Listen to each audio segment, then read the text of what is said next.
श्रुत्वा प्रणमामि मुहुर्मुहुः। আমি প্রণাম জানাই পূজনীয় অধ্যক্ষ মহারাজ জ্যোতির্ময়ানন্দজি মহারাজকে, যিনি খুব ভালোবাসেন, স্নেহ করেন আমাকে অনেক বছর ধরে। আমাদের জয়েনিং থেকে, যখন আমরা যোগদান দিয়েছি মঠে, তখন থেকে আমাদের দেখছেন, আমাদের ছোট অবস্থা থেকে খুব ভালোবাসেন। তিনি যে এত খুশি হয়েছে তাকে দেখে আমারও আরো খুশি হচ্ছে যে এখানে আসাতে তিনি এত আনন্দ পেয়েছেন, তাতে দেখে আমাদের আনন্দ বেড়ে যাচ্ছে। কিন্তু এই যে বললেন যতক্ষণ ইচ্ছে বলতে পারেন, আমার হঠাৎ মনে পড়ে গেল আজ থেকে প্রায় 20 বছর আগে এই পাশে একটি গ্রামে আমাকে বক্তৃতার জন্য ডাকা হয়েছিল। তো বললো আমরা গাড়ি পাঠিয়ে দিচ্ছি, আর কেউ আসবেন মহারাজ? আমি বললাম না, আর তো কে আসবে, আমি যাবো। ঠিক আছে, আমি গেছি। তো সেই একদম গ্রাম, সামনে মাঠের উপরে একটা স্টেজ তৈরি করা হয়েছে। তো আমাকে নিয়ে যাওয়া হলো ওখানে। এবার বলুন, আমি কতক্ষণ বলতে হবে? ওই যে সূর্যাস্ত অবধি। সূর্যাস্ত অবধি? তখন তো সূর্য ওপরে, তো সূর্যাস্ত অবধি। আমি সূর্যাস্ত অবধি মানে আমি একা বলবো এতক্ষণ? বলছি তাই জন্য জিজ্ঞেস করেছিলাম আর কেউ আসবেন কিনা, আপনি তো বললেন আর কেউ আসবে না। চিন্তা নেই, আমি এখন সে সূর্য উদয় অবধি যে বলে যেতে হবে তা বলবো না আমি। এই মহাপুণ্য ভূমি, এখনই আমাদের প্রার্থনা হচ্ছিল প্রকৃতিম পরমাম। এটা স্তোত্র রচনা করেছেন স্বামী অভেদানন্দজি মহারাজ। আমি এখন যেখানে আছি, রামকৃষ্ণ মিশনের যে প্রথম পাশ্চাত্যে সেন্টার, যেটি মঠ, Vedanta society of New York, Swami Vivekananda ওটা করেছেন 1894। 1893 আমরা সবাই জানি তিনি আমেরিকায় গেছিলেন, শিকাগো ওয়ার্ল্ড পার্লামেন্ট অফ রিলিজিয়নস, ওখানে বক্তৃতা, সেটা বিখ্যাত ব্যাপার। কিন্তু তার ঠিক পরেই নিউ ইয়র্কে আসেন। নিউ ইয়র্কের যারা বাসিন্দা তারা তাকে বলেছিলেন যে আপনি এখানে এসে বেদান্ত যোগ আমাদের শেখান। আর তাদেরই উৎসাহতে এই প্রথম Vedanta society of New York আরম্ভ হয়। তো সেইখানে পরবর্তীকালে স্বামী বিবেকানন্দ পরবর্তীকালে আরো পার্শ্বদরা ছিলেন। কিছুদিনের জন্য স্বামী শারদানন্দজি ছিলেন, মাস কয়েক। স্বামী তুরীয়ানন্দজি ছিলেন। কিন্তু তারপরে দীর্ঘকাল স্বামী অভেদানন্দজি সেখানে ছিলেন, 20 বছরের বেশি, মোর দেন 20 ইয়ার্স। আমাদের অনেক তার তথ্য আছে। তিনি প্রায় 17 বার আটলান্টিক ওশান ক্রস করেছেন ইউরোপে গিয়ে বেদান্ত প্রচারের জন্য। তখনকার দিনে তো জাহাজে যেতে হতো, তো জাহাজে 17 বার গেছেন।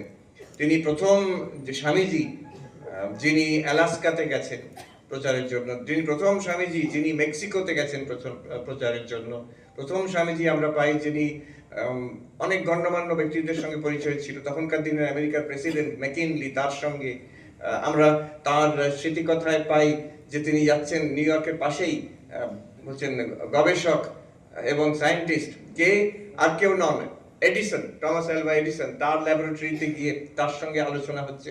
এরকম অনেক তার কাছে তার কীর্তি, সেখানে তার অ্যাচিভমেন্ট বেদান্ত প্রচারের জন্য তিনি করেছেন দীর্ঘ 20 বছর ধরে। তারই এই রচনা প্রকৃতিম পরমাম এত সুন্দর লাগলো এখানে শুনে। আমাদের ওখানে নিউ ইয়র্কে প্রতিদিন সন্ধ্যাবেলা আরতির পরে এই স্তোত্র পাঠ করা হয়, প্রকৃতিম পরমাম, অরিজিনাল সংস্কৃততেই পাঠ করা হয় সেখানে। এই পুণ্য ভূমি আজকে আমরা এখানে সমবেত হয়েছি। মহারাজ বলছিলেন অনেক বিকেল থেকে, অনেক আগের থেকে লোকেরা এসে বসে আছেন। এই মহাশক্তিপীঠ, এখানে এলে, এখানে যারা আসতে পারছেন, আমাদের যেখানে আগ্রহ আছে, আসার ইচ্ছা আছে, এখানে আসতে পারার সুযোগ হচ্ছে, এটাও কিন্তু মহাপুণ্যের ব্যাপার। এই সুযোগটা আমাদের নিতে হবে এখানে। আমি কিছুক্ষণ আগে পড়ছিলাম অরূপানন্দজি মহারাজের শ্রী শ্রী মায়ের স্মৃতিকথা। সেখানে মা একাধিকবার বলছেন যে ঈশ্বর লাভ, ভগবান লাভ, ঈশ্বর দর্শন জীবনের উদ্দেশ্য, ঠাকুরও বলেছেন। তার একটা কন্ডিশন বলছেন যে বাসনা মুক্ত হতে হবে। বাসনা মুক্ত হওয়া, এটা বিষয়ে মা বারে বারে বলছেন। মা এক জায়গায় বলছেন যে আমি তখন পুরীতে জগন্নাথের মন্দিরে, জগন্নাথে আছি, রথযাত্রাতে এত লোক সংখ্যা দেখে আমার মনে হয়েছে যে বাহ, এত লোক মুক্ত হয়ে যাবে। কথায়ও আছে যে রথে চ বামনম দৃष्ट्वा পুনর্জন্ম ন বিদ্যতে, রথারূঢ় জগন্নাথ মহাপ্রভুকে দেখলে পুনর্জন্ম হয় না। কিন্তু তারপরেই দেখলুম, মা বলছেন দেখলুম যে বাসনা মুক্ত যারা তারাই মুক্ত হবে, যাদের বাসনা নেই তারাই মুক্ত হবে। প্রার্থনা করো। আবার একজন শিষ্যাকে বলছেন প্রার্থনা কি কি প্রার্থনা করবে, যে জ্ঞান ভক্তি, আমরা তো এটাই শুনেছি জ্ঞান ভক্তির প্রার্থনা করতে। মা বলছেন না, যাতে বাসনা না থাকে এইটা প্রার্থনা করো। লক্ষ্মী দিদি বলছেন, না যোগেন মা বলছেন, আমি শ্রী শ্রী মায়ের সঙ্গে জগন্নাথ মন্দিরে বসে ধ্যান করছিলাম, তখন আমার মনে হচ্ছিল, ধ্যান করার সময় আমার মনে হচ্ছিল, বাহ এত লোক আসছে এখানে, তাহলে সবাই তো মুক্তি লাভ হবে, আমার কি আনন্দ হচ্ছে ভেবে।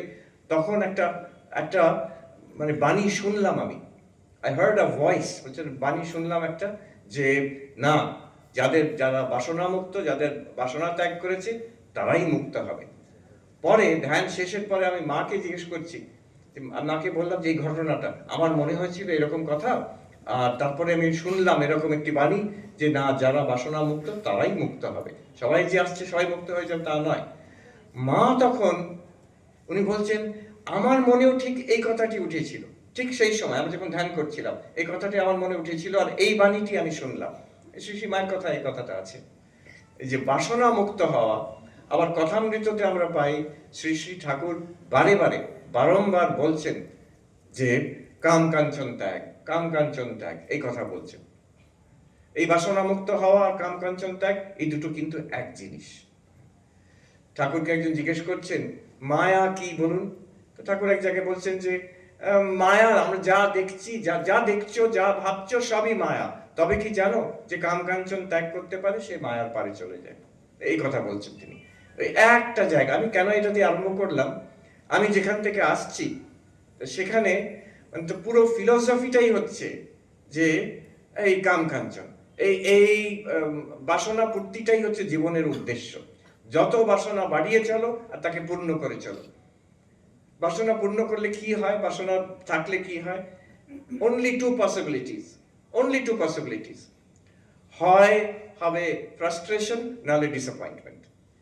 যার বাসনা অনেক আছে, পূর্ণ হলো না, আমি যা চাইছি পেলাম না জগতে, ফ্রাস্ট্রেশন হবে, পেলাম না, যদি পেতাম এটা।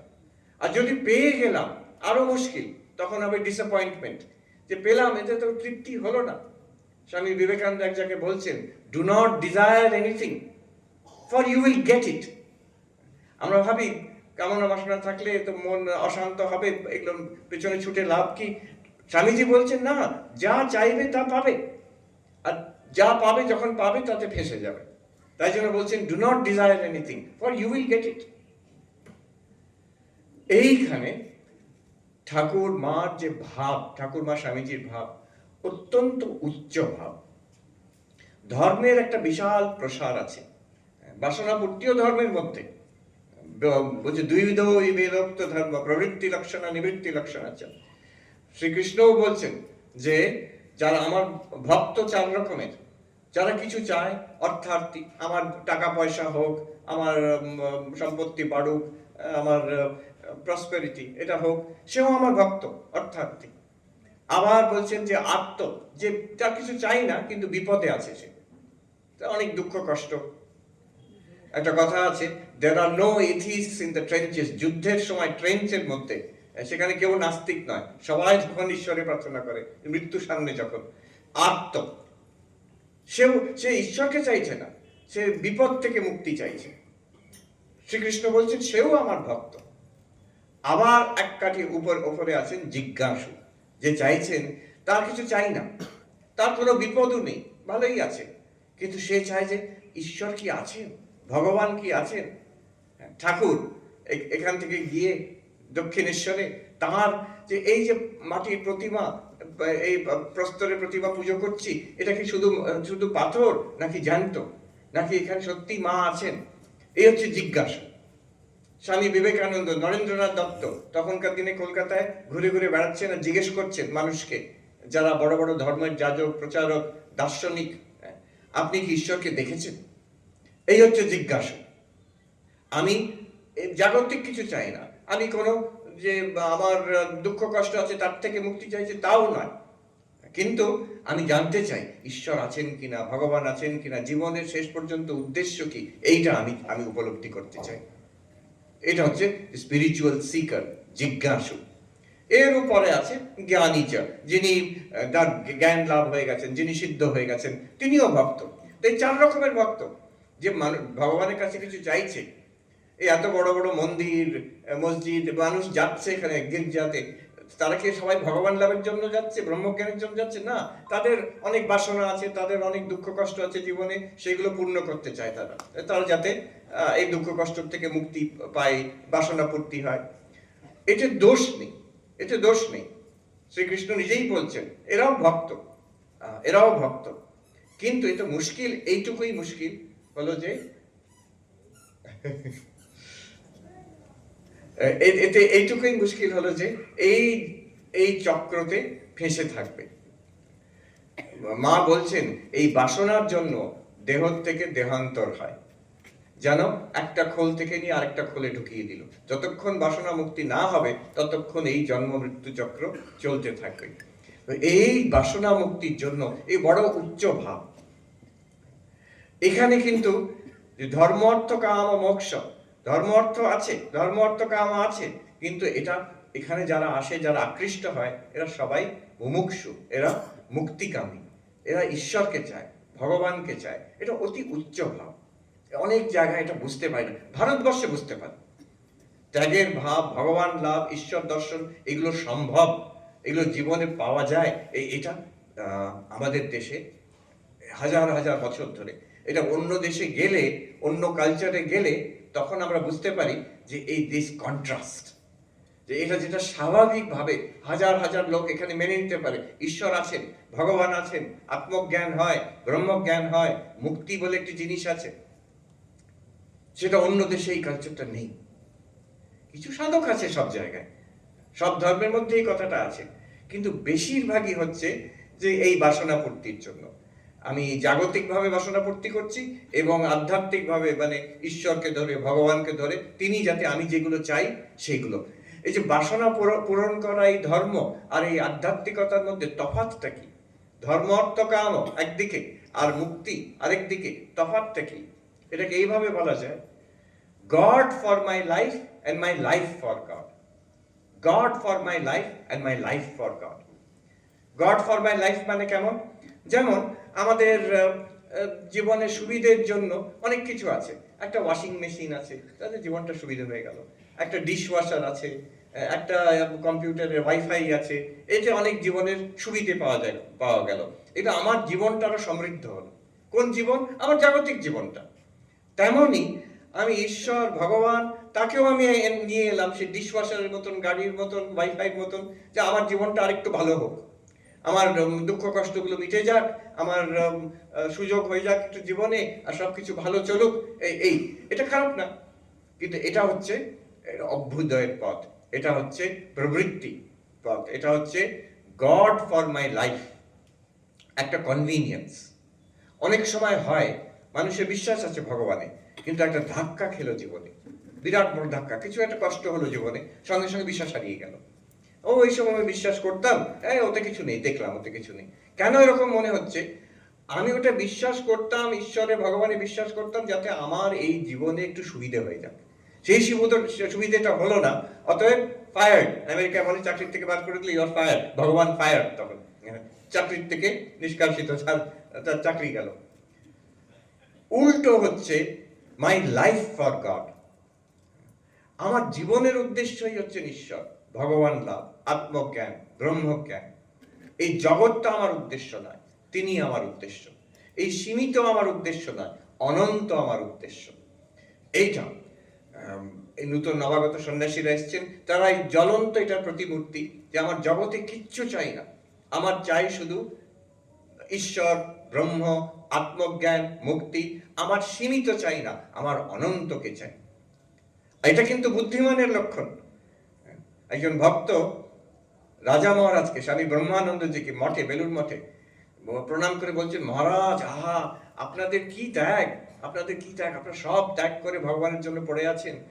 তো রাজা মহারাজ, স্বামী ব্রহ্মানন্দ আরো গভীরভাবে প্রণাম করে বলছেন, আপনার ত্যাগ আমাদের ছাড়িয়ে গেছে। কেন? আমরা তো কাঁচের টুকরোটা ফেলে দিয়ে হিরেকে নিয়েছি, আপনি হিরেটা ফেলে দিয়ে কাঁচের টুকরোটা নিয়ে বসে আছেন, এত বড় ত্যাগ আপনার ত্যাগ আমাদেরও ছাড়িয়ে গেছে। এই স্বামী অশোকানন্দজি, তিনি আমেরিকাতে বেদান্ত সোসাইটি অফ নর্দার্ন ক্যালিফোর্নিয়াতে 50-এর দশকে 60-এর দশকে ছিলেন, বিরাট কাজ করেছেন, অনেক কৃতি তার, অনেক আশ্রম তিনি করেছেন। তো তিনি এক জায়গায় বলছেন 50-60-এর দশকে তখন ইতিহাসে আমরা দেখি height of the cold war, একদিকে USSR, union of Soviet socialist republics, এখন যেখানে রাশিয়া, ইউএসএসআর, আরেকদিকে ইউএসএ, একদিকে কমিউনিজম আরেকদিকে ক্যাপিটালিজম, এই বিরাট দ্বন্দ্ব, কোল্ড ওয়ার তখন 50-এর দশক। একটা বক্তৃতায় স্বামী অশোকানন্দজি বলছেন সান ফ্রান্সিসকোতে, বলছেন দেখো এই দেশে এসে, আমেরিকায় এসে আমি ভারতবর্ষের কালচারের মহিমা আমি বুঝতে পারছি। কেন? এই জগতের পারে, এই জীবনের পারে, এর গভীরে আরেকটা কিছু তত্ত্ব আছে, এটা ভারতবর্ষে আমরা বুঝি। এই আমাদের এই দুটো যে ইডিওলজি, একটা ক্যাপিটালিজম আর একটা কমিউনিজম, দুটোর মধ্যে এখন দ্বন্দ্ব চলছে, একদিন একটা জিতবে, হ্যাঁ ইউএসএ যেটা জিতে গেল, সোভিয়েত ইউনিয়ন ধ্বংস হয়ে গেল, কিন্তু যেটাই জিতুক এই দুটোই হচ্ছে ইহ জগতের, কমিউনিস্টই হোক আর ক্যাপিটালিস্টই হোক, শেষ পর্যন্ত আমি কি পাবো? এই জগৎটাই, এর চেয়ে বেশি কিছু নেই। যতই আমি জীবনে আরো এগোতে চাই, আরো চাই, কি বলবে এই জগৎ, কি বলবে? এই টাকা পয়সা, এই ভোগ, এই পলিটিক্স, এই আরেকটু সুন্দর গাড়ি বাড়ি হবে, আরেকটু সুন্দর ভোগ হবে, আরেকটু সুন্দর সমাজ হবে, এরপরে মরে যাব, বুড়ো হয়ে মরে যাব, তারপরে আর জানি না কিছু, আর তারপরে এই শেষ। এই দুটো আদর্শ, দুটো যে ইডিওলজি, এটা ইহ জগতের, এর পারে কিছু আছে, কেউ কোনো আশা নেই, কোনো কিছু বলার নেই। কিন্তু ভারতবর্ষে সবাই জানে that there is something beyond this material world, একটি ঈশ্বর, ভগবান, আত্মা, ব্রহ্ম, যাই বলুন, আছে, একটা কিছু আছে, আর যেটা পাওয়ার যোগ্য। এটা এমন সুন্দর একটি জিনিস আছে যেটা এখন তাকে আমরা মুক্তি নাম দিয়েছি, মোক্ষ নাম দিয়েছি। এখন হয়তো বলছেন, স্বামী অশোকানন্দজি বলছেন, হয়তো যে লক্ষ লক্ষ সংখ্যায় ভারতীয়রা সব আধ্যাত্মিক হয়ে গেছে, মুক্তিকামী, তা নয়, কিন্তু সবাইকার মনে পেছনে আড়ালে একটা আছে যে জীবনের আমি আমার কর্ম শেষ করে জীবনের সন্ধ্যাতে একটা উচ্চ আদর্শ আমার জন্য আছে, যেটা সত্য। ভগবান আছেন, এটা সত্য। ঈশ্বর লাভ সত্য, ভগবানকে দেখা যায়, উপলব্ধি করা যায়, আর করলে কি হয়, তার লাভ অনন্ত লাভ। এই জগতে কি পাবে? যতই চেষ্টা করি, যতই সাকসেসফুল হয়, অল্প কিছুক্ষণের জন্য। কিন্তু শ্রীকৃষ্ণ বলছেন ইয়ং লব্ধ্বা ন চাপরম লাভম মন্যতে ততো অধিকম, বলছেন এমন জিনিস একটা আছে যেটাকে পেলে তার থেকে বেশি বড় লাভ হয় এরম নেই, তার থেকে বড় কোনো লাভ নেই। যেটা পেলে কৃতকৃত্য হই, কৃতকৃত্য মানে জীবনে যা করার সেটা করা হয়ে গেল। জ্ঞাতব্য জ্ঞাততয়া বলছেন যেটা জানার জীবনে সেটা জেনে ফেলেছি। প্রাপ্তব্য প্রাপ্ততয়া বলছেন যেটা জীবনে পাওয়া যায় সেটা পেয়ে গেছে। কেমন তৃপ্তি ভাবুন, মনুষ্য জীবনে যা করার আমি করেছি, মনুষ্য জীবনে যা জানার আমি জেনেছি, মনুষ্য জীবনে যা পাওয়ার আমি পেয়েছি। শ্রীকৃষ্ণ বলছেন যেটা পাওয়ার পরে ওর থেকে আর বেশি বড় লাভ হয় না। যস্মিন স্থিত দুঃখেন গুরুণাপি ন বিচাল্যতে, যেখানে স্থিত হলে জীবনের দুঃখ, সবচেয়ে গুরুতর দুঃখ নাড়াতে পারবে না, এমন একটা জিনিস আছে। আর এটা সবাইকার হতে পারে, সবাইকার হতে পারে। স্বামী অশোকানন্দজি বলছেন এই আদর্শ ভারতবর্ষে আছে। ভারতবর্ষে আছে বইতে নয়, পুঁথিতে নয়, থিওরিটিক্যালি নয়, একটা ফিলোসফিতে নয়, মানুষে মানুষে আছে, সবাই জানে এটা সম্ভব। এটা কত বড় আশীর্বাদ। অশোকানন্দজি বলছেন সমাজের প্রতি এটা কত বড় আশীর্বাদ। না হলে সমাজটা হচ্ছে কি একটা, এই যে আজকালকার ওখানে দেখা যায় মানসিক রোগ, সব পাওয়ার পরে তখন কি মানসিক রোগ, অস্থিরতা। আমেরিকা হচ্ছে একটা দেশ যেখানে পৃথিবীর ম্যাক্সিমাম নাম্বার অফ সাইকিয়াট্রিস্ট আর লয়ার। কথায় কথায় কেস ঠুকে দেওয়া আর মাথা খারাপ, সাইকিয়াট্রিস্ট সবচেয়ে বেশি সংখ্যা, সাইকিয়াট্রিস্ট ওখানে। কেন? সেটা যে একটা ট্রান্সেন্ডেন্ট আইডিয়াল, যেটাতে তৃপ্তি আছে, শান্তি আছে, আর সেটা সম্ভব, সেটা সত্য, সেটা আমার কাছে আমি উপলব্ধি করতে পারি। এটা সম্ভব। এই যে মাতৃ মন্দির এখানে আমরা দেখতে পাচ্ছি, মার কথা আরেকটা পড়ছিলাম, কি সুন্দর সুন্দর ছোট ছোট কথা, গভীর কথা। সেটা কখন হবে? অরূপানন্দজি মহারাজ খুব ম্যান ইন আ হারি, ইয়াং ম্যান ইন আ হারি, মা তুমি এটা করে দাও, আমার মন শুদ্ধ করে দাও, তুমি এবার এবার কিন্তু আমাকে বেশি দিন রেখো না, এবার তোমার সঙ্গে নিয়ে যেও। এই পর পর পর পর বলে যাচ্ছেন, মা বারে বারে বলছেন হবে হবে, আবার কিছু মাঝে মাঝে বলছেন ছোট্ট কথায়, যেমন বলছেন যে বারে বারে বলার কি দরকার আছে, আমি তো বলছি দৃঢ় করে হবে, বারে বারে বলার দরকার নেই। আবার বলছেন ঠাকুরের দেখা যাতে পাই আমি, মা তুমি এরকম করে দাও, মা বলছেন হবে। আবার বলছেন আমার ওর ভাবটি ভালো লাগে, ও বলে ও সেবা করে যাচ্ছে, দিন রাত সেবা করে যাচ্ছে, বলছে ঠাকুরের দেখা দেখা তিনি বড় লোক, তিনি যখন দেখা দেবেন দেখা দেবেন, আমি আমি ঠিক আছে। মা বলছেন ওর ভাবটা ভালো লাগে। তারপরে তারপরে আবার সে অরূপানন্দজিকে বোঝাচ্ছেন জপ ধ্যান করা, তার মন্ত্র, তার নাম জপ করা, ঠাকুরের কাছে প্রার্থনা করা, এই আর কি। তারপরে আবার বলছেন ঠাকুর ঠাকুরই বা কেন, তিনি তো আপন নিজের। মা এইভাবে আরো গভীরতর দেখাচ্ছেন। এর মধ্যে মানে বেদান্তের গূঢ়তর তত্ত্ব আছে। একটা গল্প আছে, জনক রাজা আর সুখদেব। জনক রাজাকে সুখদেব খুব বেদান্ত পড়িয়েছেন, তুমি ব্রহ্ম এটা বুঝিয়েছেন। তো জনক রাজা বসে জপ করছেন, অহম ব্রহ্মাস্মি অহম ব্রহ্মাস্মি অহম ব্রহ্মাস্মি, আমি ব্রহ্ম আমি ব্রহ্ম আমি ব্রহ্ম। এখন সুখদেব তিনি পাশে এসে বসে, সাধু সন্ন্যাসী মানুষ, তার কাছে আছে একটা কমণ্ডলু আর একটা হচ্ছে দণ্ড, দণ্ডের উপর হাত রেখে জপ করা হয়, তো কমণ্ডলু আর দণ্ড। তো বলছেন হিন্দিতে, হিন্দি গল্পটা হিন্দিতে, এ কমণ্ডল হ্যাঁ ইয়ে দণ্ড হ্যাঁ, ইয়ে কমণ্ডল হ্যাঁ ইয়ে দণ্ড হ্যাঁ। তো রাজা জনক ভাবছেন আরে এটা কি বলছে বোকার মতন, বলছেন অহম ব্রহ্মাস্মি এ কমণ্ডল হ্যাঁ ইয়ে দণ্ড হ্যাঁ, ইয়ে কমণ্ডল হ্যাঁ ইয়ে দণ্ড হ্যাঁ। তখন রাজা জনক বিরক্ত হয়ে বলছেন আরে এটা কমণ্ডল, এটা দণ্ড, এটা তো সবাই জানে। তখন সুখদেব বলছেন এই এই কথা ব্রহ্ম তো তুমি জানো, এটা বলার দরকার কি আছে? আমি ভাবছি এটা এটা গভীর, এটা হচ্ছে মানে বেদান্তের আরো চূড়ান্ত তত্ত্ব। মা কি মিষ্টি ভাবে কথাটা বলে দিলেন, ঠাকুরকে ডাকা, ঠাকুরের নাম করা, এই তো বলে তারপরে বলছেন আবার ঠাকুর ঠাকুরই করা বা কেন, তিনি তো আপনজন, তিনি সর্বত্রই আছেন। এই যে আমাকে দেখা দিতে হবে, সেও হয়, সেও হয়। এখানে আরেকটি সূত্র মা ধরিয়ে দিচ্ছেন। মা এক জায়গায় বলছেন যেটা সময় হয় সেটা ভালো হয়। ভগবান লাভ কবে হবে? মা বলছেন কাঁঠাল আম যেটা সময় পাকে সেটা কেমন মিষ্টি, আবার অসময়েও পাকে কিন্তু সেটা তেমন মিষ্টি নয়। তা বলছেন এই জন্মে সাধন ভজন করো, পরের জন্মে একটু ভাব হবে, তার পরের জন্মে ঘনীভূত হবে, এই আর কি। আর তারপরে বলছেন আবার তিনি কিন্তু বালক স্বভাব, তাকে চাইলে তিনি এই জন্মেই দিতে পারেন।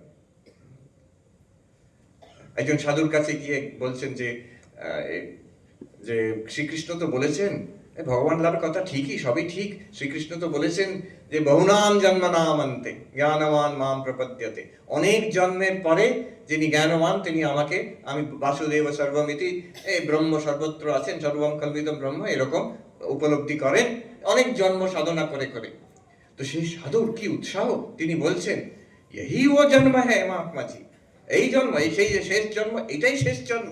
আমাদের ভাব এরকম রাখতে হবে যে বহু জন্ম পরে আমি এখন সাধনা করবো, তা না, মার কাছে আবদার করলে যদি চাই, যদি চাই, আর যদি ঘুরপাক খেতে চাও তাহলে সেটাও আছে ওপেন। স্বামীজি বলছেন টেক ইউর টাইম, তো জন্ম জন্মান্তর ঘোরো। আর যদি চাই না আমরা মুমুক্ষু, আমি ভগবান লাভ ঈশ্বর লাভ এই জন্মেই চাই, সেটাও হয়, অকালে পাকবে সেটা, কিন্তু মার কৃপাতে সেটাও হয়। অরূপানন্দজি তার স্মৃতিকথার ইন্ট্রোডাকশনে লিখছেন মা যে শেষ কথা, শেষ কথা মা অন্নপূর্ণার মাকে বলেছিলেন, আমরা সবাই জানি। মা বলছেন ভয় কি মা, ঠাকুর তুই তো ঠাকুরকে দেখেছো, তোমার ভয় কি? তবে একটা কথা বলি, মা নিজে বলছেন সেটা, তুই ঠাকুরকে দেখেছো তোমার মুক্তি হয়ে যাবে, এটা উনি নির্ভয় দিলেন। তারপরে আবার উনি জুড়ে দিচ্ছেন, তখন ক্ষীণ কণ্ঠ, শরীর যায় 5 দিন পরে শরীর যাবে তার, মহাসমাধির 5 দিন আগে। অন্নপূর্ণার মাকে বলছেন তবে একটা কথা বলি, যেটা উনি বলেছেন যদি শান্তি চাও মা, কারোর দোষ দেখো না, দোষ দেখবে নিজের। তারপরে বলছেন জগৎকে আপনার করে নিতে শেখো, কেউ পর নয় মা, জগৎ তোমার। এটা এত গভীর কথা, এখানে চূড়ান্ত অদ্বৈত বেদান্তের শেষ কথা ওখানে ওখানে ওর মধ্যে ঢোকানো আছে যে আমাদের উদ্দেশ্য কি, জগৎটাকে আপনার করে নেওয়ার শেখা। এই শিক্ষার জন্যই আধ্যাত্মিকতা, এই শিক্ষার জন্যই যত যোগ, যত ভক্তি, যত সেবা এবং যত জ্ঞান। ঠাকুর বলছেন এক জায়গায়, এটা তো আমরা জানি, এই আধ্যাত্মিক হলে, ভগবান লাভ হলে হয়টা কি। শ্রীকৃষ্ণ যেমন বলেছেন, দুঃখে না গুরুণা আপনি না বিচাল্যতে। ঠাকুরের তখন অত্যন্ত কষ্ট, ক্যান্সার হয়েছে। আমরা জানি, হরি মহারাজ এসে জিজ্ঞেস করছেন, যুবক তখন, যে আপনার আজ কেমন আছেন মশাই, মহাশয়কে আজ কেমন আছেন। ঠাকুর বলছেন যে বড় কষ্ট, খেতে পারি না, বড় এখানে কষ্ট। তখন হরি মহারাজ কি দেখেছেন কিন্তু বললেন, হঠাৎ বললেন, আমি তো দেখছি আপনি মহা আনন্দে আছেন। আর ঠাকুর সেই কথায় সায় দিচ্ছেন, বলছেন যে ও সবাই ধরে নিয়েছে। এটা একটা ক্যান্সার পেশেন্ট, টার্মিনাল ক্যান্সার পেশেন্টকে বলা যে আপনি মহা আনন্দে আছেন, হরি মহারাজ কি দেখলেন, কিন্তু কিছু দেখেছেন একটা, যার জন্য বলছেন আপনি তো মহা আনন্দে আছেন। আর ঠাকুর বলছেন হ্যাঁ ঠিক কথা। কিন্তু এটা আমরা জানি এই ঘটনাটা, তার পরের ঘটনাটা অনেকেই জানেন না। আবার হরি মহারাজের একটু সন্দেহ হয়েছে, তারপরে স্মৃতিকথা লেখা আছে, তারপরে এসে আবার ঠাকুরকে একটু আরো প্রিসাইসলি জিজ্ঞেস করছেন যে এই সব যে এই আপনার যে কষ্ট, এটা কি আপনার অনুভব হচ্ছে, এটা কি আপনার অনুভব হচ্ছে, কষ্টটা পাচ্ছেন কিনা, মহানন্দে আছেন ঠিক আছে, এই কষ্টটা পাচ্ছেন কিনা। তখন ঠাকুরের খুব সূক্ষ্ম আর ব্যালেন্সড একটা উত্তর, গভীর উত্তর। উনি বলছেন, ঠাকুর বলছেন, ওসব তোমার কি কথা গো, শরীর কি কখনো সাধু হয়, মনই সাধু হয়। তার মানে শরীরের রোগ শোক জ্বালা এগুলো সব থাকবে, যেমন ছিল তেমন থাকবে, শরীরের গতিতে শরীর যাবে, কিন্তু মন সাধু হয়। আত্মা ব্রহ্ম ঈশ্বর, তাকে তো আর স্পিরিচুয়ালাইজ করার দরকার নেই, সচ্চিদানন্দ ঠিক, তাকে আর কি করবে। শরীরকে করা যায় না, শরীরের গতি, প্রকৃতির একটা গতি আছে, এভাবে চলবে। কিন্তু মন, mind can be spiritualized. The spiritualization of the mind is our aim. এই মনের স্পিরিচুয়ালিটি, মনের মধ্যে যে মনকে আধ্যাত্মিক ওই রঙে ডুবিয়ে দেওয়া, টু স্পিরিচুয়ালাইজ দ্য মাইন্ড। সেটা কি করে করব, সেটা মা বলছেন যে জগৎকে আপন করে নিতে শেখো। এই কথাতে আমরা একটু ভেতরে ঢুকবো আজকে। গতকাল, এখন একটু বেদান্ত বিচারে ঢুকছি, কিন্তু আমার খালি মনে পড়ছে মা কি বলছেন। অরূপানন্দজি মহারাজ এক জায়গায় মার সঙ্গে তর্ক করছেন, বেদান্ত নিয়ে তর্ক করছেন। মা শুনে বলছেন, তুমি এই জ্ঞান চর্চটি ছাড়ো। কিন্তু আমরা একটু জ্ঞান চর্চটি করবো, তারপরে ছেড়ে এগিয়ে যাব, মায়ের কথাতে আসবো। এই গতকাল একজন ব্রহ্মচারী মহারাজ কামারপুকুর মঠে আমাকে জিজ্ঞেস করছেন, আচ্ছা মহারাজ, আমি যদি শরীর না হই, আমার এরকম অনুভব হচ্ছে কেন যে আমি শরীর? আমাদের সবাইকার অনুভব হচ্ছে আমরা শরীর। সুন্দর প্রশ্ন। যদি শরীর আমি না হই, তাহলে আমি শরীর বলে এরকম অনুভব হচ্ছে কেন? এর জবাব আছে বেদান্ততে, যে অধ্যাস আছে, অধ্যারোপ, এইসব কথা আছে। কিন্তু আরো একটা সুন্দর তার সমাধান আছে। আমি যদি শরীর না হই, আমার এরকম অনুভব হচ্ছে কেন? আমি তাকে বললাম, ওইখানে থেমে যাও, ওই যে কথা একটা বললে অনুভব, আমার অনুভব এইরকম অনুভব হচ্ছে, সেটা পরে কথা। অনুভব হচ্ছে কেন আমার? শরীরের কি অনুভব হয় আমি শরীর? না, আমার অনুভব হচ্ছে আমি শরীর। এই অনুভব ব্যাপারটা কি? এইখানে আমরা এটা ভাবি না। আমাদের অনুভবটাকে আমরা সাজাতে চেষ্টা করি।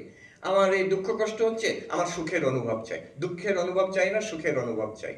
হ্যাঁ, আমি ঘুমিয়ে পড়েছিলাম, ঘুম লাগছে, একটু কফি খেয়ে মনটা একটু পরিষ্কার হয়ে গেল, অ্যালার্ট হওয়ার অনুভব চাই, ঝিমিয়ে থাকার অনুভব চাই। কিন্তু অনুভব কি? এই প্রশ্ন, প্রাচীন প্রশ্ন, আবার নবীন প্রশ্ন। আজকের জগতে এখন একটা বিশাল বড় প্রশ্ন, হোয়াট ইজ কনসিয়াসনেস? এই গত 20-25 বছরে এটা একটা বিরাট আকার ধারণ করেছে পাশ্চাত্যে, আমাদের ভারতবর্ষ।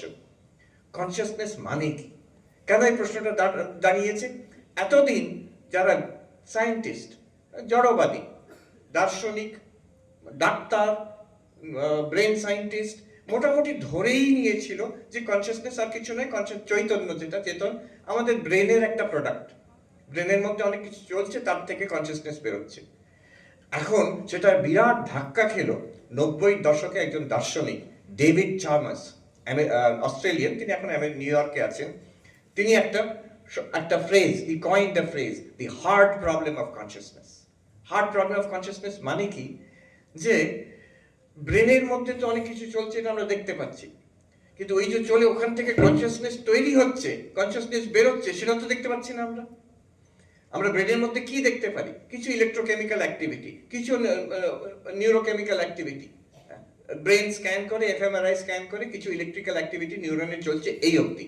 কিন্তু এই যে আমার অনুভব হচ্ছে, সেই ব্রহ্মচারী মহারাজ বললেন, এই যে আমি দেখতে পাচ্ছি, এই যে আমি শুনতে পাচ্ছি, এই যে আমি স্পর্শ করতে পাচ্ছি, আমি খাবারের স্বাদ পাচ্ছি, মনে হলে দুঃখ পাচ্ছি, আনন্দ হচ্ছে, কৌতূহল হচ্ছে, আমার স্মৃতি কাজ করছে, আমার অনেক রকমের অনুভব হচ্ছে, এই অনুভবটা তো আমরা ব্রেনের মধ্যে স্ক্যান করে কোথাও পাচ্ছি না। there is a gap, এটাকে বলে এক্সপ্লেনেটরি গ্যাপ। এক্সপ্লেনেটরি গ্যাপ মানে ব্রেন অ্যাক্টিভিটিস একদিকে আমি যত বিশ্লেষণ করছি, we are learning more and more and more about the brain, কিন্তু কনসিয়াসনেস হচ্ছে কিছুতেই বুঝতে পারছি না আমরা। আজ থেকে 25-26 বছর আগে 1999 এরকম সময় নিউ ইয়র্ক ইউনিভার্সিটিতে একটা ডিবেট হয়েছিল। এই ডেভিড চার্মাস, যিনি ভদ্রলোক, যিনি ফিলোসফার, উনি একদিকে, আরেকদিকে হচ্ছেন ক্রিস্টফ কোক। ক্রিস্টফ কোক হচ্ছে পৃথিবীর একজন লিডিং নিউরোসায়েন্টিস্ট। আপনারা যদি দেখেন, অনলাইন খুঁজে দেখবেন ক্রিস্টফ কোক, তিনি একজন ওয়ার্ল্ডস লিডিং নিউরোসায়েন্টিস্ট। তো ডিবেটটা কি, তিনি ক্রিস্টফ কোক বলছেন যে আমরা যেভাবে ব্রেন সায়েন্স এগোচ্ছে, উইদিন 25 ইয়ার্স কনসিয়াসনেস কি আমরা আবিষ্কার করে দেবো। আর ডেভিড চার্মাস সাহেব বলছেন কখনো পারবে না, you are making a category mistake. Category mistake মানে যেটা এটার থেকে হয় না, সেটা তো ভাবছো এটার থেকে হবে। অবজেক্টিভ প্রসেস থেকে সাবজেক্ট হয় না কখনো। তোমরা ভাবছো যে ব্রেনের প্রসেস থেকে কনসিয়াসনেস সাবজেক্টকে আবিষ্কার করতে পারবে, কখনো হবে না। তো যতই অ্যাডভান্স করে, আমি নিউরোসায়েন্স জানার দরকার নেই। উনি বলছেন আমি বুঝতে পারছি আপনারা তাত্ত্বিক দিক থেকে ভুল করছেন, অন প্রিন্সিপল ভুল করছেন। জড় বস্তুর মিশ্রণ থেকে একটা চেতন বেরিয়ে আসবে, কখনো হবে না। এটা চার্বাকদের দর্শন ছিল। চার্বাকদের দর্শন হচ্ছে পানের মধ্যে লাল কিছু নেই, কিন্তু পান চিবোলে মুখটা লাল হয়ে যায়। তো তেমনি এই পঞ্চভূতের মধ্যে চৈতন্য নেই, কিন্তু পঞ্চভূত ভালো করে মিশিয়ে দিলে শরীরের মধ্যে চেতন বেরিয়ে উঠবে। এখানে ডেভিড চার্মাস সাহেব বলছেন অসম্ভব ব্যাপার, এটা হবে না। তখন ওরা বেট করলো যে 25 ইয়ার্স, 25 বছর পরে আমরা দেখব। ক্রিস্টফ কোক বলছে 25 বছরের মধ্যে প্রমাণিত হয়ে যাবে ব্রেন থেকে কনসিয়াসনেস, আমরা ডেমনস্ট্রেট করে দেবো। ডেভিড চার্মাস সাহেব বলছে কখনো পারবে না। এই 25 বছর পূর্ণ হলো, ওরা ভুলে গেছে যে এরকম একটা বেট হয়েছিল। তো লোকেরা মনে করালো কি ব্যাপার, আপনারা তো 25 বছর আগে বলেছিলেন, দাবি করেছিলেন আমরা কনসিয়াসনেস এক্সপ্লেন করে দেবো, তো হলো কি হলো না। এই গত বছর একটা মিটিং হলো আবার নিউ ইয়র্ক ইউনিভার্সিটিতে। তো সেখানে ওই একই ডেভিড চার্মাস 25 বছর পরে, আর একই ক্রিস্টফ কোক 25 বছর পরে, তারা এক স্টেজে মিলিত হলো। প্রথমেই তিনি নিঃশর্তে হার স্বীকার করে নিলেন ক্রিস্টফ কোক। তিনি বললেন যে আমি প্রথমেই আলোচনা আরম্ভ হওয়ার আগেই বলে দিচ্ছি, 25 বছর ব্যতীত হয়েছে, আমাদের ব্রেন সায়েন্স, নিউরো সায়েন্স অনেক অ্যাডভান্স করেছে এর মধ্যে, কিন্তু কনসিয়াসনেস কি এটা বুঝতে আমরা এক পাও এগোতে পারিনি, নট ওয়ান স্টেপ। আর তখন বেট ছিল যে একটা বাক্স শ্যাম্পেন, সে যে জিতবে সে তাকে দেওয়া হবে। তো সে এক বাক্স তাকে শ্যাম্পেন দেওয়া হবে। এই ক্রিস্টফ কোক, যিনি নিউরোসায়েন্টিস্ট, ডেভিড চার্মাস, তার সঙ্গে আমার আলাপ পরিচয়। তারপরে কিছুদিন আমি কাটিয়েছিলাম, 4-5 দিন ইটালিতে ভেনিস নামক শহরে গত বছর, একটা conference towards a new theory of consciousness, Chaitanya কি করে হয়, তো একটা থিওরি। তো সেখানে ক্রিস্টফ কোক, আলোচনা তো যা হয়েছে হয়েছে আলাদাভাবে আমাকে বলেছেন ক্রিস্টফ কোক। তিনি আমাকে বললেন, until a few years ago I was a materialist. আমার ধারণা ছিল যে মেটেরিয়াল প্রসেস থেকে কনসিয়াসনেস হয়, কিন্তু এখন I am not so sure. আমি আপনার বেদান্ত মেনে নেবো এটা কিন্তু নয়, কিন্তু এটা আমি open now, I am open now for a non-material theory of consciousness. যে জড়ত থেকে চৈতন্য হয়, এটা আমি আর মানতে পারছি না এখন। আর এটা আমরা প্রমাণিত করতেও পারলাম না, আর এটা সম্ভব এটাও আমি আর মানতে পারছি না। Who is saying this? বেদান্তবাদী কেউ নয়, ফিলোসফার কেউ নয়, যিনি পৃথিবীর সেরা লিডিং নিউরোসায়েন্টিস্ট, তিনি বলছেন। ইন্টারেস্টিং, মানে ওই একবার সেখানে ইটালির ওই ভেনিসে শহরে একটা খ্রিস্টান মনাস্ট্রি, 12th সেঞ্চুরি, 800 বছর, প্রায় 1000 বছর পুরনো মনাস্ট্রি, সেটা বাগান, সেটা খুলে দেওয়া হলো। সেখানে বলা হলো যে এই যে দার্শনিক, তারপরে যে সায়েন্টিস্ট, এরা এখানে বেড়াবে আর আলোচনা করবে, চৈতন্য কি, কনসিয়াসনেস কি, এই নিয়ে আলোচনা করবে, পাবলিককে ঢুকতে দেওয়া হবে না। তার মধ্যে আমাকে ইনভাইট করেছিল, আমি তখন বেড়াচ্ছি। একজন, তিনি হচ্ছেন, অনেকে জানেন, গুগল যারা ব্যবহার করেন, একটা এআই আছে, জেমিনাই বলে। তো জেমিনাই যিনি আবিষ্কার করেছেন, তার যে হেড, উনি আমেরিকাতে ওখানে, তো তিনি ছিলেন। তার সঙ্গে আমার তুমুল ঝগড়া। তিনি বলছেন এআই কে আমি কনসিয়াসনেস করে দেখিয়ে দেবো, কনসিয়াস করে দেখিয়ে দেবো। আমি বলছি আপনি পারবেন না, এটা on principal it's not possible. এই নিয়ে খুব ঝগড়া চলছে। ইতিমধ্যে এসে পৌঁছলেন পৃথিবীর একজন লিডিং কোয়ান্টাম থিওরিস্ট, কার্লো রোভেলি। আপনি যদি খুঁজে দেখেন, ইটালিয়ান কোয়ান্টাম থিওরিস্ট, খুব সুন্দর সুন্দর বই লিখেছেন। তার কথা শুনলে আপনি অবাক হয়ে যাবেন। তিনি বলছেন যে আমাকে লোকে বলতো আপনি এইসব যা কথা বলছেন কোয়ান্টাম থিওরির বিষয়ে, বিশ্ব ব্রহ্মাণ্ড কি, এ বিষয়ে বলছেন, আপনি কখনো নাগার্জুন পড়েছেন? তাই ভাবতাম এই নাগার্জুন কে? উনি ইটালিয়ান, ওই ইংরেজিও ভালো জানেন না, আর ইন্ডিয়ার বিষয়ে জানার তো খুব কিছুই প্রায় নয়। তো বলছে একবারে আমি তারপরে খুঁজে খুঁজে বার করলাম নাগার্জুনের মূল ও মধ্যমকা কারিকা, তার ইংলিশ অনুবাদ পড়ে বলছে উনি লিখে দিয়েছেন এটা। বলছে আমি অবাক হয়ে গেলাম যে ভারতবর্ষের প্রায় 2000 বছর আগে নালন্দা বিশ্ববিদ্যালয়, হ্যাঁ, সেখানে দার্শনিক, বৌদ্ধ সাধু, দার্শনিক নাগার্জুন, উনি যে কথা বলছেন বিশ্ব ব্রহ্মাণ্ডের বিষয়ে, আজকে আমি কোয়ান্টাম থিওরি 21st সেঞ্চুরির যে লেটেস্ট ইন্টারপ্রিটেশন দিচ্ছি, একেবারে হুবহু এক কথা। তিনি বলছেন না যে 2000 বছর আগে নাগার্জুন কোয়ান্টাম থিওরি জানতেন, তা নয়, বলছে তা নয়, কিন্তু তার যে ওয়ার্ল্ড ভিউ, তার জগতের বিশ্ব ব্রহ্মাণ্ডের রিয়ালিটির বিষয়ে যে understanding, it is the same understanding that we are coming to again today. বলছি এটা কি করে হতে পারে? অবাক। স্বামী বিবেকানন্দের কথা আমার মনে পড়ে গেল ওনার কথা শুনে। স্বামী বিবেকানন্দ বলছেন এই প্রশ্নগুলো, কনসিয়াসনেস কি, রিয়ালিটি কি, এই দিজ আর এনশিয়েন্ট কোয়েশ্চেন্স, প্রাচীন যুগ থেকে সেই প্রশ্ন উঠে আসছে। And again we must ask this questions in our time, আমাদের সায়েন্সের যুগ, আবার আমরা নতুনভাবে এই প্রশ্ন করব। আবার স্বামীজি বলছেন it is not that the answers were not found, answers were found. উপনিষদের যুগে প্রশ্ন করা হয়েছে, আর উপনিষদের যুগেই তার জবাব পাওয়া গেছে। কিন্তু উনি বলছেন as the centuries rolled by the answers gain strength. আবার আবার এই প্রশ্ন তোলা হয়েছে, চৈতন্য কি, জগৎ কি, আমি কে, হু অ্যাম আই, এই প্রশ্ন তোলা হয়েছে। আবার যে answer, we have rediscovered the answer, and the answer has gathered strength. কিভাবে? যেমন আমি ভাবছিলাম কিভাবে গ্যাদার্ড স্ট্রেংথ, সেই উপনিষদেরই কথা। তারপরে উপনিষদের যুগের পরে এলো দর্শনের যুগ, ন্যায়, বৈশেষিক, সাংখ্য, যোগ, বৌদ্ধ দর্শন, তাদের সৌত্রান্তিক, বৈভাষিক, বিজ্ঞানবাদী, যোগাচার বিজ্ঞানবাদী, মধ্যমক শূন্যবাদী, জৈন দর্শন এবং বেদান্ত দর্শন, এই সব দর্শন এসে একই যে প্রশ্ন, who am I, what is all this, সেটাকে আবার সেই উপনিষদের তত্ত্ব, কিন্তু এবার দার্শনিক যুক্তি তর্ক দিয়ে নতুন সিস্টেম দাঁড় করিয়ে আরো প্রসারিত করলো। The same answers, same insights have gathered new strength because ওই ফিলোসফি এসে গেল। আজকের যুগে আমরা এটা আবার দেখছি।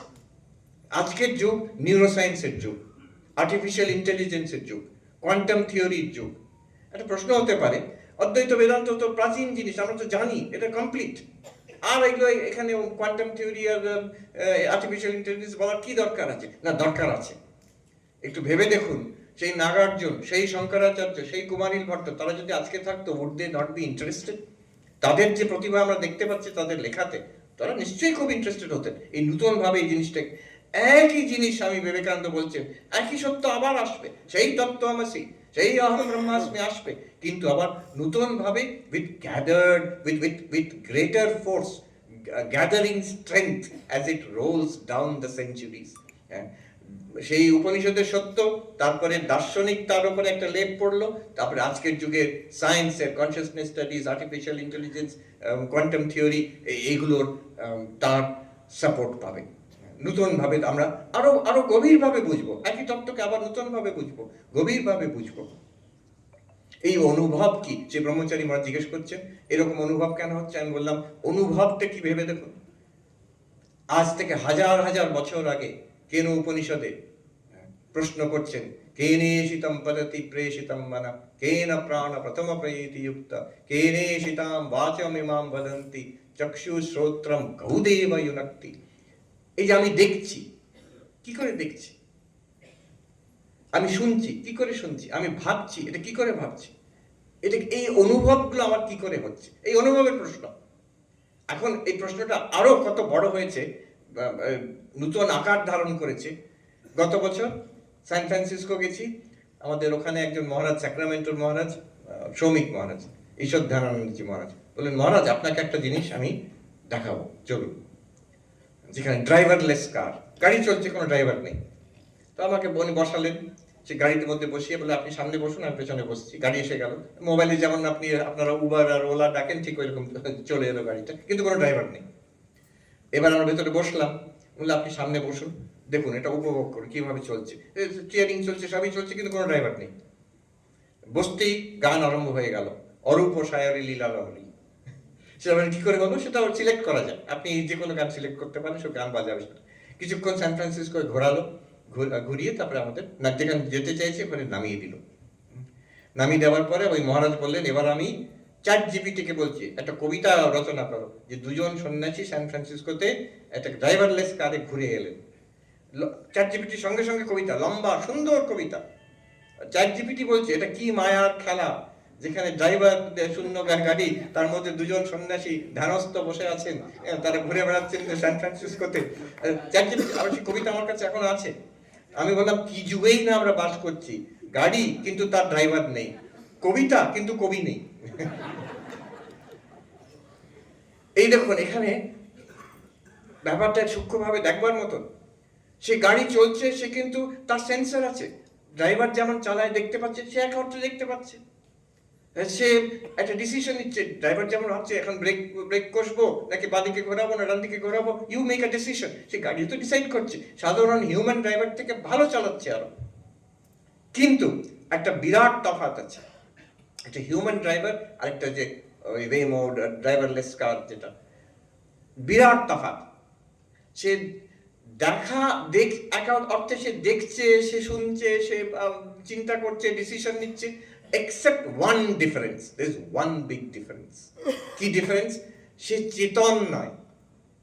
আপনি ড্রাইভার, আপনি যখন গাড়ি চালাচ্ছেন আপনি কিন্তু চেতন। আপনি যখন দেখছেন আপনার একটা অনুভূতি হচ্ছে, তার কোনো অনুভূতি হচ্ছে না। It's a completely mechanical process, completely. তার কোনো অনুভূতি হচ্ছে না। সে যখন চিন্তা করে একটা ডিসিশন করছে, চিন্তার কোনো অনুভূতি ভেতরে হচ্ছে না। সেটা একটা প্রসেস, এটা মেকানিক্যাল প্রসেস। সেটা যারা আর্টিফিশিয়াল ইন্টেলিজেন্স নিয়ে কাজ করে তারা বুঝিয়ে দিতে পারে যে কিভাবে সেটা হচ্ছে। এই আজকের যুগে এই প্রশ্ন কিন্তু আরো ঘোরা, আরো শার্প হয়ে গেছে। প্রশ্নটা শার্প কি করে হয়েছে?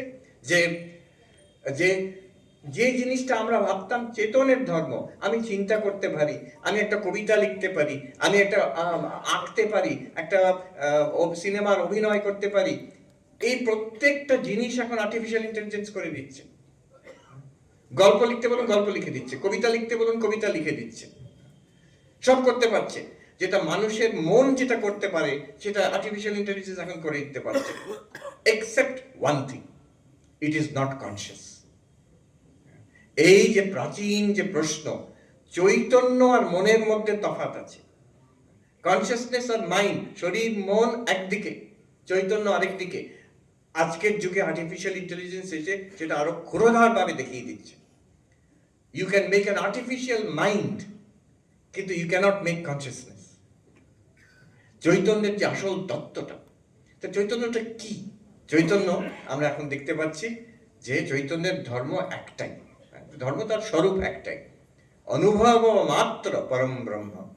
যে অনুভব আমাদের হচ্ছে, এই this experience of seeing, hearing, smelling, testing, touching, thinking, imagining, remembering, enjoying, suffering, দুঃখ কষ্ট পাচ্ছি, সেটাও তো অনুভব। এই সব অনুভবের পেছনে এক প্রকাশ, এক সত্তা, একটি আলো আছে। সেইটাই হচ্ছে আমার আসল স্বরূপ। এটা তখনকার দিনে উপনিষদের যুগে বলে বলে দিয়েছে, this consciousness different from the body, different from the mind. এই যে আবিষ্কার হাজার হাজার বছর আগে, একটি বইতে একজন প্রফেসর বলছেন, এভান টমসন, এই কনসিয়াসনেস স্টাডিজ আজকের নতুন সাবজেক্ট নয়, এটা 5000 বছর পুরনো সাবজেক্ট। এটা হচ্ছে ভারতবর্ষে যে ঋষিমুনিদের উপনিষদ নামক যে গ্রন্থ, তাতে প্রথম এটা কনসিয়াসনেস স্টাডিজ আরম্ভ হয়। এমন তিনি বলছেন, সেই প্রফেসর এভান টমসন তার বইতে বলছেন, these Upanishads are so significant in the history of human thought that our history should be dated not with AD and BC, but before Upanishad and after Upanishad. আমরা অত বলতে সাহস করি না, সাহেব যখন বলেছেন ঠিকই বলেছেন। বলছেন যে উপনিষদ এত ইম্পর্টেন্ট, সিগনিফিকেন্ট আমাদের যে চিন্তার ইতিহাসে, আমাদের যে আমরা ক্যালেন্ডার করি, before Christ, after Christ, BC আর এডি করি, বলছেন তার থেকে নয়, তার থেকে বরং আরো উচিত ছিল করা বিফোর উপনিষদ আর আফটার উপনিষদ। এটা হচ্ছে এত significant breakthrough in human thought. Practically সম্ভব না, বিফোর উপনিষদ একটা পার্টিকুলার ডেট পাওয়া যাবে না, কিন্তু the point is well taken that Upanishads are so significant in the history of human thought. এই হচ্ছে একটা বিশাল আবিষ্কার যে চৈতন্য কিন্তু শরীর মন থেকে আলাদা। আমাদের আসল স্বরূপ হচ্ছে চৈতন্য। মন আছে, শরীর আছে। সেই ব্রহ্মচারী মহারাজের প্রশ্নের জবাব, আমার এই যে আমি যদি শরীর নই, মন নই, তাহলে এটা এরকম অনুভব কেন হচ্ছে? অনুভব কেন হচ্ছে? আমি চেতন বলে। চেতন বলেই আমার অনুভব হবে। চেতন মানেই অনুভব হবে। কি অনুভব হবে সেটা পরের কথা, অনুভবের যে বিষয়টা আলাদা, কিন্তু প্রথমে হচ্ছে চেতন। এবার এক ধাপ এগোচ্ছে। এই একই কথা শ্রীকৃষ্ণ বারে বারে বলছেন গীতাতে। প্রথমে দ্বিতীয় অধ্যায়তে আত্মা অনাত্মা বিবেক করে যে আমি আত্মা, চৈতন্যটা দেখালেন। তারপরে প্রকৃতি, পরা প্রকৃতি, অপরা প্রকৃতি করে আবার দেখালেন। তারপরে আবার ত্রয়োদশ অধ্যায়তে ক্ষেত্রজ্ঞ বিভাগ যোগ করে আবার দেখালেন। এই চৈতন্যকে বলছেন আমি ক্ষেত্রজ্ঞ, এই শরীরটা হচ্ছে ক্ষেত্র বলেই শ্রীকৃষ্ণ বলছেন ক্ষেত্রজ্ঞম চাপিমাম বিদ্ধি সর্বক্ষেত্রেষু ভারত। প্রথম ধাপ হচ্ছে আমি চৈতন্য। দ্বিতীয় ধাপ হচ্ছে চৈতন্য কতগুলো? শরীর তো অনেক, চৈতন্য কতগুলো?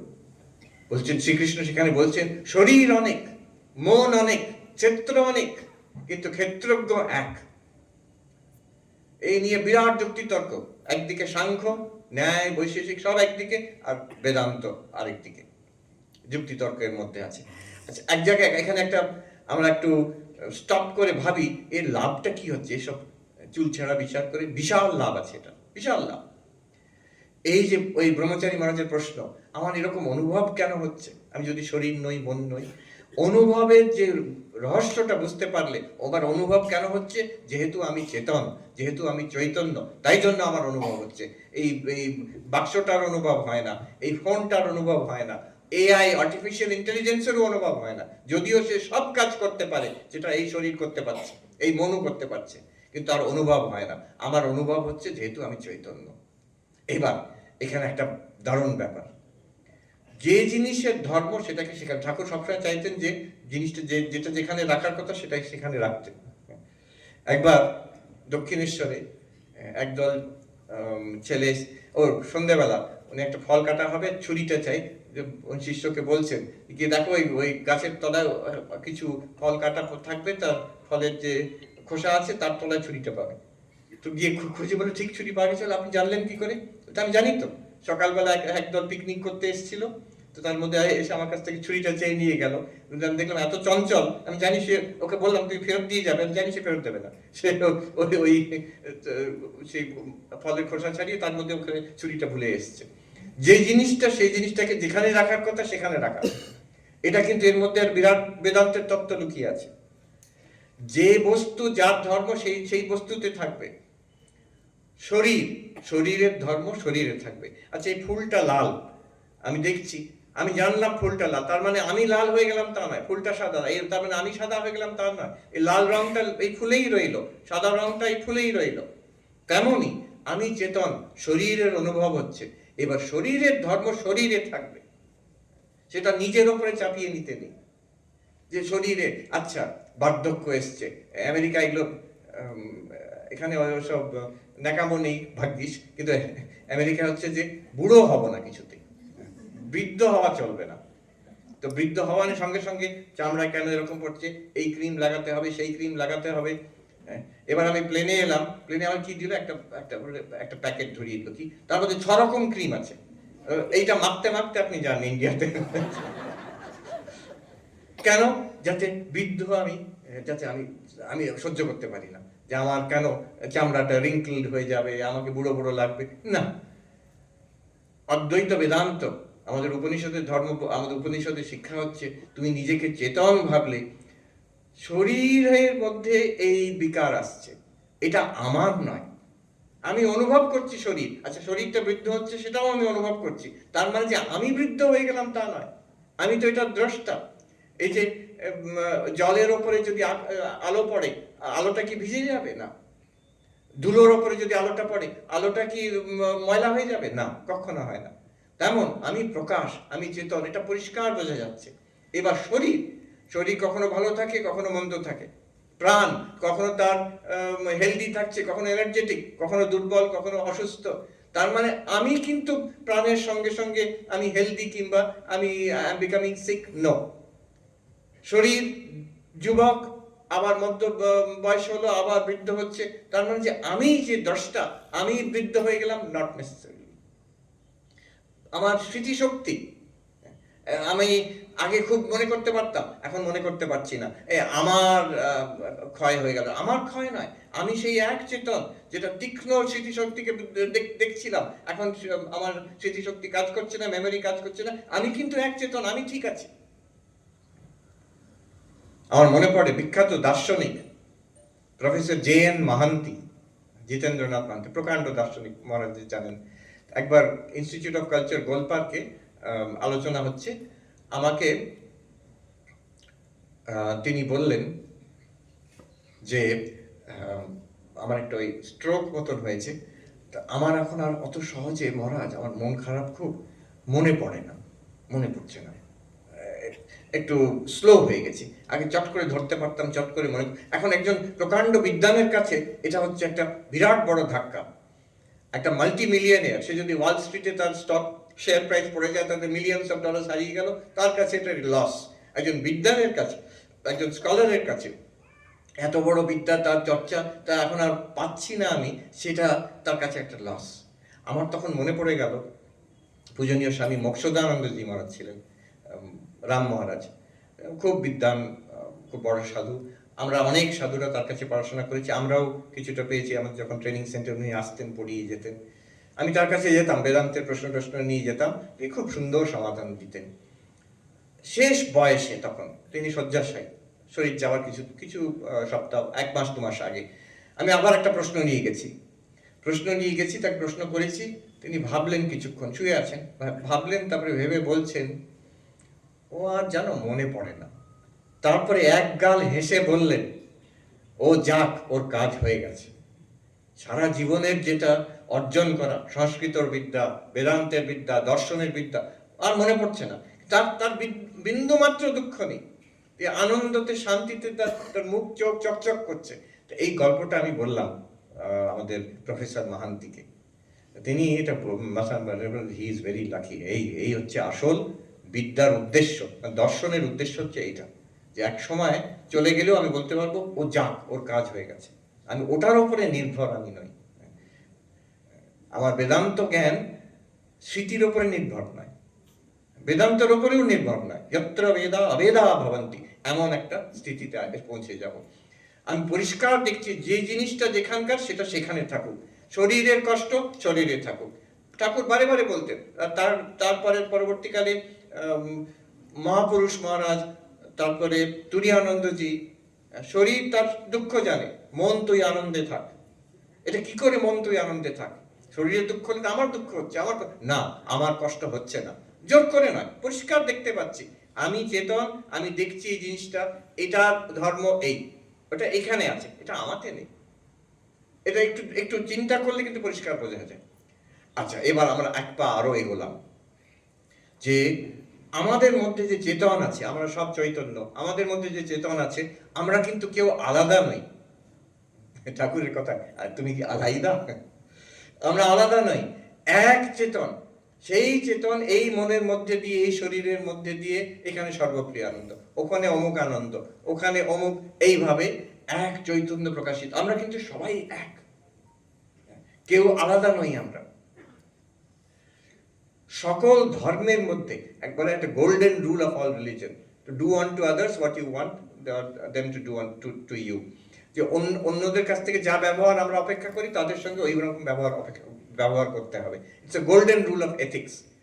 এটা গীতাতেও আছে, যে আত্মোপম্যেন সর্বত্র।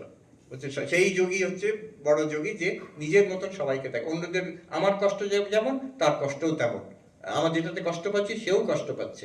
তো এইভাবে দেখাটা। ইউনাইটেড নেশনসে, নিউ ইয়র্কে হেডকোয়ার্টার আছে ইউনাইটেড নেশনস, সেখানে 3 তলায় এক জায়গায় পাথরে এই কথা লেখা আছে, the golden rule of all religions, to do unto others what you would have them do to you. এটা বাইবেলেরও কথা, অন্য অন্য সব ধর্মে, গীতাতেও আছে। কিন্তু একমাত্র বেদান্তেতে এটা রেশনাল পাওয়া যায়, এটা লজিকটা পাওয়া যায়। আমি অন্যকে কেন ভালোবাসবো, অন্যের সেবা কেন করব? আনসার ইন বেদান্ত হচ্ছে সে অন্য নয় তো, যেহেতু তুমি নিজেই। আমার এই শরীরের কষ্টটাকে আমি যদি নিবারণ করতে চাই, এখানে খিদেটাকে আমি খাবার দিয়ে নিবারণ করতে চাই, আমিই তো সেখানে আছি। তার কষ্টটাও কিন্তু আমারই কষ্ট, তার দুঃখটাও কিন্তু আমার দুঃখ। এই দেখুন, this is the basis of ethics. বিরাট বড় মানে এটা সাবজেক্ট, যে আমি ভালো কেন হব, why should I be good, সত্য কথা কেন বলবো, অন্যদের কল্যাণ কেন করব, ঠিক পথে কেন চলবো। আমার সুবিধে হলে আমি তো অনেক কিছু ধান্দা করতে পারি, অনেক রকম গোলমাল করতে পারি, পুলিশ না ধরলেই হলো। কেন করব? দ্য ফাউন্ডেশনস অফ এথিক্স, এটা একটা বিরাট বড় সাবজেক্ট। আমি মানে কয়েক মাস ধরে পড়াশোনা করেছি। প্রফেসর অমর্ত্য সেন, আমরা সবাই নাম জানি, তিনি হার্ভার্ড ইউনিভার্সিটিতে পড়াচ্ছেন কোর্স অন এথিক্স। কেন মানুষ ভালো কেন হবে, এর কিন্তু কোনো আনসার নেই। অনেক আনসার আছে, কোনোটাই স্যাটিসফ্যাক্টরি নয়। সে ইউটিলিটেরিয়ান থিওরি বলুন, টেলিওলজিক্যাল থিওরি বলুন, ডিওন্টোলজিক্যাল থিওরি, কত গালভরা নাম আছে, প্রত্যেকটার গোলমাল আছে প্রত্যেকটা থিওরিতে। একমাত্র এই বেদান্তের উপরে বেস করে যে আমরা এক, আমরা আলাদা নই, অতএব এথিক্স, অতএব মোরালিটি। এই এথিক্স, এটা it is based on the oneness of all existence. বেদান্ততে একমাত্র স্যাটিসফ্যাক্টরি সলিউশন আছে, এটা অন্য কোথাও নেই। তো অতএব আমরা এক, এটা শ্রীকৃষ্ণ বলছেন, ক্ষেত্রজ্ঞম চাপি মাম বিদ্ধি সর্বক্ষেত্রেষু ভারত। এই সব শরীর মনের মধ্যে চৈতন্য এক। অনুভব কেন হচ্ছে? চেতনের জন্য। চেতন কটা? একটাই। এবার আবার আরেক ধাপ এগিয়ে যায়। আচ্ছা, চেতন তো এক, কিন্তু যেটা জড়, এই যে এই বিল্ডিং, কাঠ, পাথর, ইট, এই মায়ের কথা মনে পড়ে যায়। একজন এইখানেই ওই পুরোনো বাড়িতে ঝাড় দিয়ে ঝাঁটাটাকে ছুঁড়ে ফেলে দিল। মা বলছেন যে অমনটি করছো কেন, ওটাকে নিজের ঠিক জায়গায় রাখো, ওরও তো একটা মর্যাদা আছে, ওই ওই যে ঝাড়ুটা, তারও একটা মর্যাদা আছে। এই যে একটা respect, not only for living beings, মার প্রত্যেক মানুষের। আমি আজকেই পড়ছিলাম, মা বলছেন এমন দয়া হয়, আমি দয়ায় বিহল হয়ে যাই, নিজেকে ভুলে যাই, নিজেকে ভুলে যাই, শুধু মানুষের জন্য নয়। আজকেই বলছেন যে মার কাছে এখানে যে বেড়ালগুলো থাকতো, সেই পাশের বাড়ি যেত, আর মা ডাকতেন, আয় তোরা খেয়ে যাও, ওরা এই যে পাঁচিলটা ডিঙিয়ে চলে আসতো খেতে। সে বেড়ালটিই হোক, গরুটিই হোক, তোতা পাখিটিই হোক, প্রত্যেক জীবের প্রতি, এবং শুধু জীব নয়, যেগুলো জড় বস্তু, তার প্রতিও মার যে রেসপেক্ট, যে ভালোবাসা, আন্তরিকতা, সেগুলো আসছে কোত্থেকে? এই একত্ববোধ থেকে। তারা আমার, জগৎটা কেউ পর নয়, তারা সবাই নির্বিশেষে, যে যেমন হোক, যে আমার সঙ্গে যে যেমন ব্যবহারও করুক, সে কিন্তু আমার, এরা সবাই আমার, এই সব কিছু আমার। এই যে এবার এইখানে এগোচ্ছি যে জড় বস্তুটাই বা কি, এই কথাটা বলে আমি গুটিয়ে নেব। চৈতন্য এক, চৈতন্যতে আমরা কি দেখছি? জগৎ দেখছি, কিন্তু জগৎ সংসারটা কি? এখানে বেদান্তের একটা গুরু তত্ত্ব, খুব সূক্ষ্ম তত্ত্ব। তত্ত্বটা এই, যখন অধিষ্ঠান জড় হয় তখন কার্যকারণ, তখন পরিণাম হয়। একটা জড় বস্তু চেঞ্জ হয়, আরেকটা জড় বস্তু হয়। অধিষ্ঠান যখন জড় হয়, জড় বস্তু চেঞ্জ হয়, আরেকটা জড় বস্তু। একটা বীজ আছে, সেখান থেকে অঙ্কুরিত হয়ে এই গাছ হয়ে গেল, পরিণাম হয়ে গেল, তার চেঞ্জ হয়ে গেল। কিন্তু যখন অধিষ্ঠান চেতন হয় তখন পরিবর্তন হয় না, তখন বলছেন বিবর্ত হয়, দেখা দেয় অন্য রূপে। আমি এটাকে আরেকবার বলছি, জড় অধিষ্ঠানে পরিণাম হয়, কার্যকারণ সেখানে আছে। কিন্তু অধিষ্ঠান যদি চেতন হয় তখন বিবর্ত হয়, দেখা দেয়, পরিণাম হয় না। চেতন চৈতন্য, চৈতন্যই রয়ে গেল। এটা খুব শুনতে খুব মনে হচ্ছে যে কি ব্যাপার বলছি, কিন্তু আমাদের সবাইকার অভিজ্ঞতা। আমরা রাত্রিরে শুয়ে পড়ে যখন স্বপ্ন দেখি, মনের মধ্যে স্বপ্ন দেখছি আমরা জানি না স্বপ্ন, সকালে উঠে দেখলাম ও কিছুই হয়নি, ও সব স্বপ্ন। যা দেখেছি, যে মানুষগুলো দেখেছি, যে কাণ্ডগুলো হয়েছে স্বপ্নতে, সবই মনের দেখা গেছিল, কিছুই হয়নি। চৈতন্য যেমনই আছে তেমন, তার মধ্যে মনের এই খেলা হলো, অ্যাপিয়ারেন্স। ঠিক তেমনই এই এখনই যে আমরা চেতন, আমরা যে চৈতন্য সর্বত্র, আমরা এখানে আমরা আছি, এই জগৎকে অনুভব করছি, এই শরীরকে অনুভব করছি। এই জগৎটা কি, এই শরীরটা কি, এই চৈতন্যই দেখা দিচ্ছে অচেতনের মতন, এই চেতনই জড়ের মতন দেখা দিচ্ছে, এই আত্মাই অনাত্মার মতন দেখা দিচ্ছে। এই এক কনসিয়াসনেস এই ম্যাটার, এনার্জি, টাইম, স্পেসের মতো পরিণত নয়, চেঞ্জ নয়, দেখা দিচ্ছে এই রূপে। এটা অদ্বৈত সিদ্ধান্ত। চেতন চৈতন্য without any change, it can appear as this universe. অতএব আমরা দাঁড়ালাম কি দুটো পয়েন্টে, চৈতন্য, আমরা চৈতন্য আর চৈতন্য এক, সে অর্থে আমরা সবাই এক। দ্বিতীয়, এই চৈতন্যতে যা আমরা দেখছি, জীব জগৎ এবং আমাদের শরীর, সেই ব্রহ্মচারী মাঝের প্রশ্ন, আমি যদি শরীর নই তাহলে আমার এরকম কেন অনুভব হচ্ছে? কেন অনুভব হচ্ছে? যেহেতু তুমি চেতন, চেতন মানেই অনুভব হবে। আর এই শরীর রূপে কেন অনুভব হচ্ছে? চেতনই এই শরীর রূপে দেখা দিচ্ছে, চেতনই এই জগৎ রূপে দেখা দিচ্ছে। এখানে একটা মানুষ নেই, একটা পিঁপড়ে পর্যন্ত নেই যেটা চৈতন্য থেকে আলাদা। এক চৈতন্যই এত লক্ষ লক্ষ কোটি কোটি রূপে দেখা দিচ্ছে। চৈতন্য নিজে অপরিবর্তনশীল, কিন্তু যে দেখা দিচ্ছে, appearance keeps changing, without changing itself it appears to change. এখন এসে গেল সেই একত্বতে, অদ্বৈততে, এই চৈতন্যের অদ্বৈত। চৈতন্য এক, অদ্বিতীয়, এছাড়া কিছু নেই, অথচ দেখা দিচ্ছে এই জগৎ, জীব জগৎ রূপে। এইখানে এসে এবার আমরা যদি দেখি মায়ের কথা, মা শেষ কথা বলে যাচ্ছেন, অন্নপূর্ণার মাকে বলে যাচ্ছেন যে জগৎটাকে আপনার করে নিতে শেখো, জগৎটাকে আপনার করে। কেউ পর নয় মা, জগৎটা তোমার, কেউ পর নয় মা। মা তুমিই চৈতন্য, তুমিই চেতন, তুমিই আত্মা, তুমিই ব্রহ্ম, আর তুমি দেখছো এই সব রূপে। এটা অনুভব কি করে করব, এটা জীবনে কি করে নামাতে হবে, এটা কিন্তু তার জন্যই এই শিক্ষা।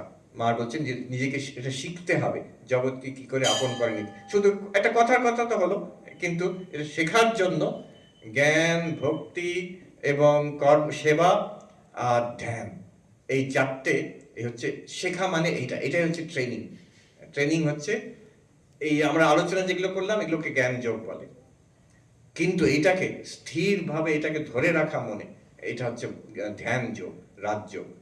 এবং সেই চৈতন্যকে ভক্তি করা, তিনি সর্বরূপে আছেন, তিনি ঈশ্বর রূপে আছেন, তিনি ঠাকুরের রূপে আছেন, তিনি মায়ের রূপে আছেন, সেই সর্বব্যাপী চৈতন্য ওই রূপে ওখানে জল জল করে বসে আছেন, এবং তিনি জীব জগৎ রূপে আছেন, যেটা তার প্রতি ভক্তি।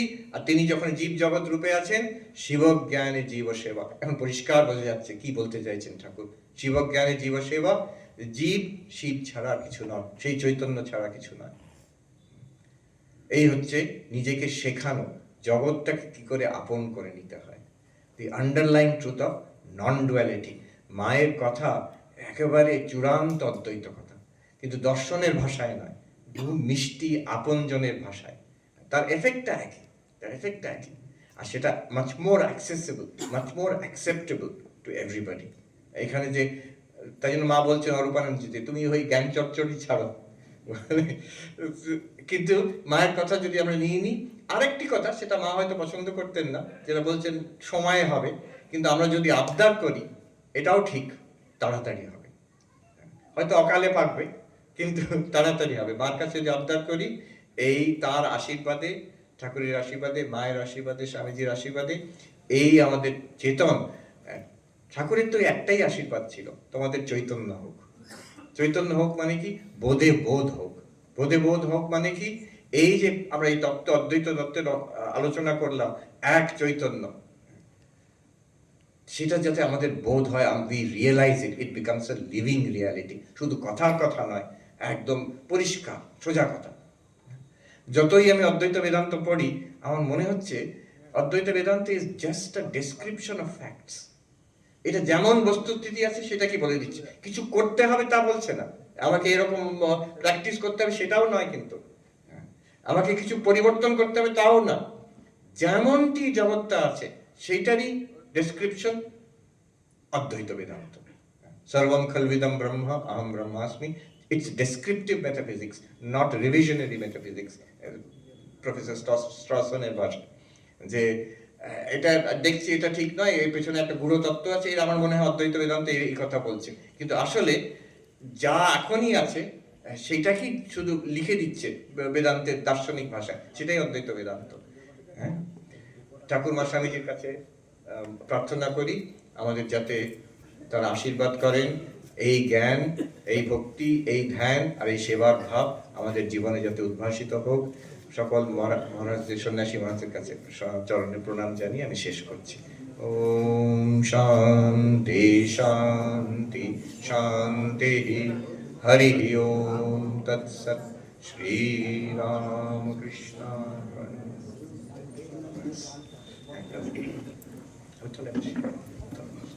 তলায় বসি।